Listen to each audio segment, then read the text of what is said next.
زکوٰۃ قرآن کی روشنی میں۔ اس موضوع پہ آگے بڑھنے سے پہلے یہ سمجھنا بہت ضروری ہے کہ مروجہ مسلک سمجھ لیا جائے جسے ہمارا مولوی طبقہ پیش کرتا ہے۔ مولویوں کے مطابق جب کسی شخص کے پاس ایک خاص مقدار کے مطابق مال جمع ہو اور اسے ایک ہی سطح پہ رکے سال گزر جائے تو اس کے لیے ضروری ہے کہ اس کا ایک خاص حصہ بھیک میں دے دے۔ مال کی اس مقدار کو جس پر مولویوں کے مطابق زکوٰۃ واجب ہو جاتی ہے نصاب کہتے ہیں، اور جس نسبت سے اس میں سے زکوٰۃ نکالی جاتی ہے اسے شرع کہتے ہیں۔ عام طور پر نصاب حسب ذیل بتایا جاتا ہے: چاندی 52.5 تولہ، سونا 7.5 تولہ، اونٹ 5، گائے 30، بکریاں 40۔ مولویوں کے نصاب زکوٰۃ میں سونے چاندی کا ذکر ہے۔ جس دور کا یہ نصاب ہے اس زمانے میں نقدی سونے چاندی کی شکل میں ہی ہوتی تھی۔ اب سوال یہ پیدا ہوتا ہے کہ آج تو لوگوں کے پاس سونا کم اور کرنسی نوٹ زیادہ ہے اور انہی کاغذ کے ٹکڑوں سے ساری معیشت چلتی ہے، تو اس پہ زکوٰۃ واجب ہوگی یا نہیں؟ اور اگر ہوگی تو کس شرح سے؟ چاندی کی شرح سے یا سونے کی شرح سے؟ اور ایسا کرنے کے لیے سند کسے قرار دیا جائے گا؟ مثال کے طور پر یوں سمجھیے کہ آج کل چاندی کا بھاؤ 2190 روپے فی تولہ ہے اور سونے کا بھاؤ 2,20,000 روپے فی تولہ ہے۔ اس کے معنی یہ ہوئے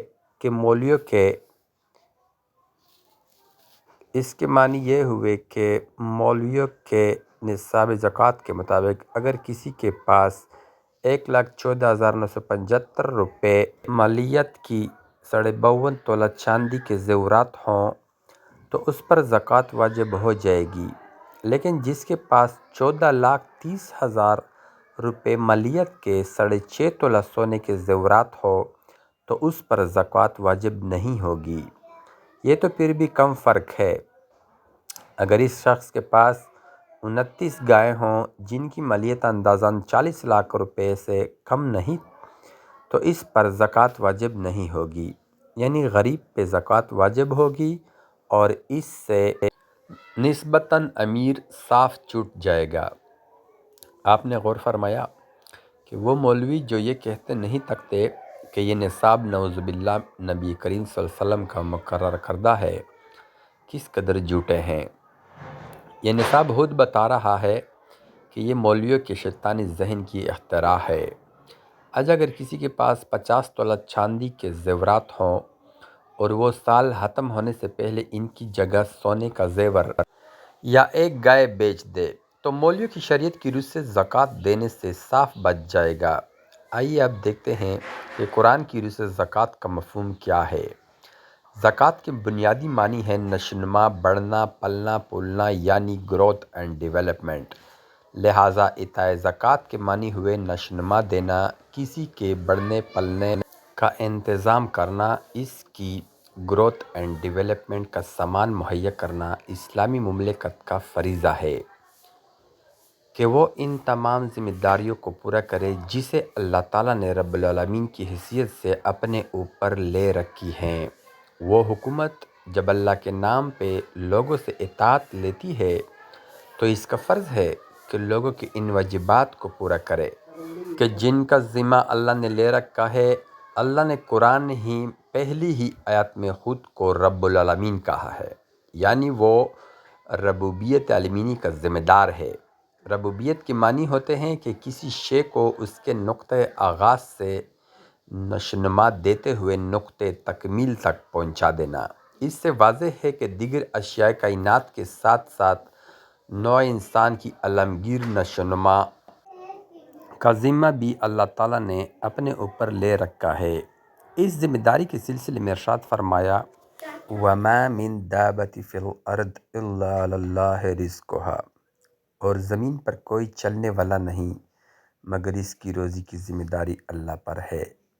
اور خود انسانوں کے سلسلے میں فرمایا: نَحْنُ نَرْزُقُهُمْ وَإِيَّاكُمْ، ہم ان کے اور ان کی اولاد کے رزق کے ذمہ دار ہیں۔ اللہ کی یہ وہ ذمہ داریاں ہیں جنہیں پورا کرنے کے لیے اسلام نظام تشکیل دیا گیا تھا، یعنی ان کی ذمہ داری تھی کہ کل کائنات کو سامان نشونما ملتا رہے۔ اسے اللہ تعالیٰ نے دیتا زکوٰۃ سامان نشونما دینے کی اصطلاح سے تعبیر کیا ہے۔ دیکھیے کہ اس حقیقت کو اللہ تعالیٰ کس قدر وضاحت سے بیان کرتا ہے۔ الذین ان مکناہم فی الارض اقاموا الصلاۃ وآتوا الزکاۃ، یہ مومنین وہ لوگ ہیں کہ اگر انہیں زمین میں حکومت مل گئی تو صلاح قائم کریں گے اور زکوٰۃ دیں گے۔ آپ نے دیکھا کہ اسلامی مملکت کا زکوٰۃ دینا ہے، یعنی کل کائنات کو سامان نشونما عطا کرنا۔ ان تصریحات سے واضح ہے کہ آج کل جو کچھ زکوٰۃ کے نام پہ رائج ہے وہ غیر قرآنی طریقہ ہے۔ اسے قرآنی زکوٰۃ سے کوئی تعلق نہیں، اسے بھیک کہتے ہیں۔ والسلام۔